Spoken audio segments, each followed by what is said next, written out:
বলুন তো, খেজুরের রস আগে নাকি আখের চিনি আগে, বলতে পারবেন কি? দর্শক, আপনারা জানেন কি, আপনার আমার আমাদের সকলের পছন্দের এই খেজুরের রসের ইতিহাস অনেকেরই অজানা। আমরা অনেকেই ভাবি যে এই খেজুরের রস কবে থেকে আমাদের মাঝে আসলো, কতদিন আগে থেকে এই খেজুরের রসের প্রচলন আমাদের বাংলাদেশে।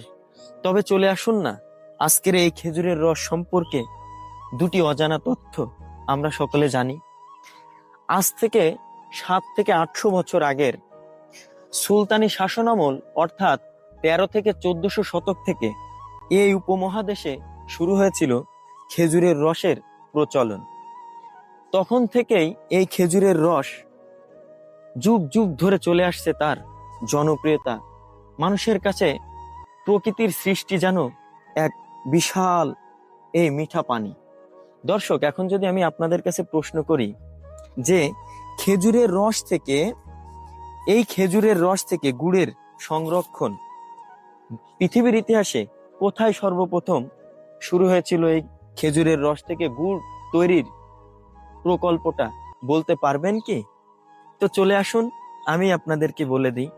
আমাদের পার্শ্ববর্তী দেশ ভারতের বর্ধমান নামক একটি স্থানে এই খেজুরের রস থেকে প্রথম গুড় তৈরির প্রকল্প, অর্থাৎ কারখানাটি বর্ধমানেই তৈরি হয়েছিল। দর্শক, এখন বিষয় হচ্ছে, আমাদের বাংলাদেশে এই খেজুরের গুড় সংগ্রহের কারখানা কতটি এবং কোন জেলায় কি পরিমাণে এই খেজুরের গুড় সংরক্ষণের কারখানা ছিল, বা কোন জেলাতে সবচেয়ে বেশি পরিমাণে ছিল, আপনারা জানেন কি? চলুন আমি বলে দিই। আমাদের যশোর জেলাতে এই খেজুরের রসের জন্য এমনিতে বিখ্যাত, আপনারা সকলেই জানেন। পাশাপাশি খেজুরের গুড় সংরক্ষণের যে কারখানা 3 শতাধিকের বেশি আমাদের যশোর জেলাতেই বাংলাদেশের সর্বোচ্চ খেজুরের গুড়ের কারখানা ছিল। দর্শক, এখন যদি আমি আপনাদের মাঝে প্রশ্ন ছুড়ে দিই, বলুন তো, খেজুরের রস আগে নাকি আখের চিনি আগে, বলতে পারবেন কি? তবে চলুন না, আমি বলে দিই। খেজুরের রস আমাদের মাঝে আসছিল সুলতানি শাসনামল, অর্থাৎ 1300 থেকে 1400 শতাব্দীতে।